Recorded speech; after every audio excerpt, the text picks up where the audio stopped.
Летом 2020 года многие белорусы сами пытались попасть в избирательные комиссии, чтобы честно считать голоса на выборах в августе. Мы собирали подписи соседей и подавали заявления в исполкомы и администрации районов. Но удалось это единицам.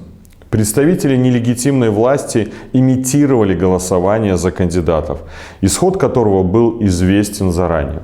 В избирательные комиссии, как тогда казалось, попали только лояльные Лукашенко люди.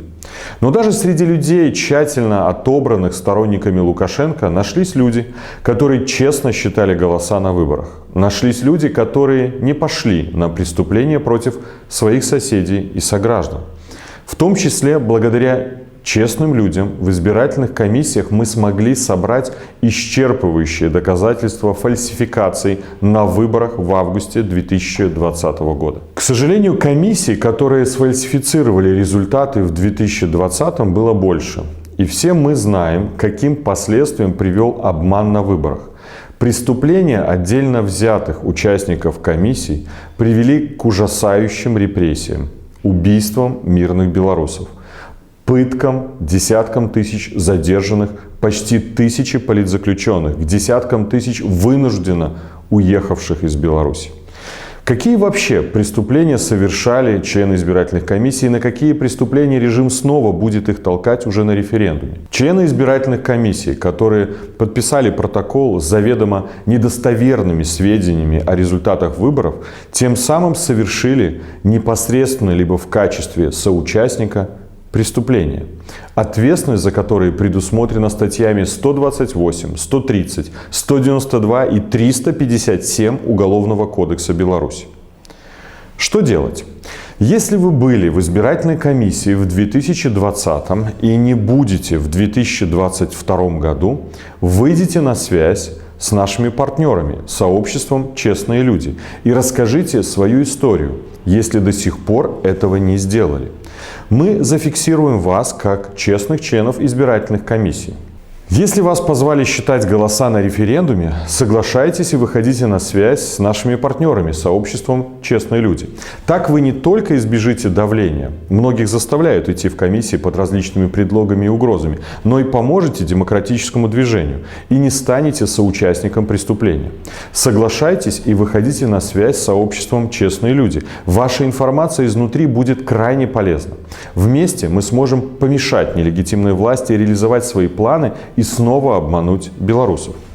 У нас, у каждого, всегда есть выбор. И сейчас этот выбор не про политику, он про ценности, которые определяют каждого из нас как человека, от которых зависит наше будущее и будущее наших детей. И поэтому я, Павел Латушко, обращаюсь к вам, будущие участники избирательных комиссий. Сделайте правильный выбор. Перечеркни фальсификации.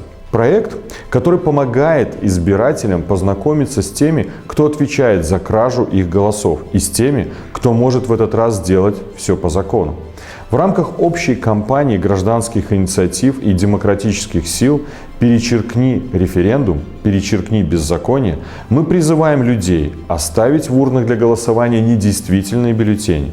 Мы понимаем, что финальные результаты могут быть искажены, но стремимся сделать фальсификацию более сложной для системы, сложной для режима.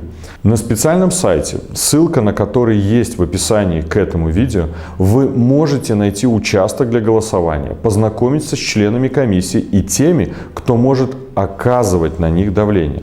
Сайт позволяет генерировать листовки об участниках комиссий, чтобы желающие могли помочь соседям узнать лица тех, кто считает их голоса.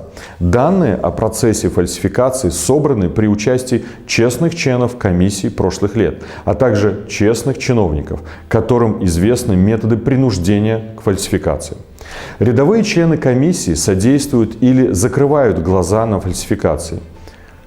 Тройки, председатель комиссии, его заместитель и секретарь обеспечивают нужные цифры в протоколах. Всем процессом управляют исполкомы. Они же собирают голоса с участков под контролем КГБ. Найдите вашу комиссию и узнайте подробнее о механизмах фальсификации на специальном сайте.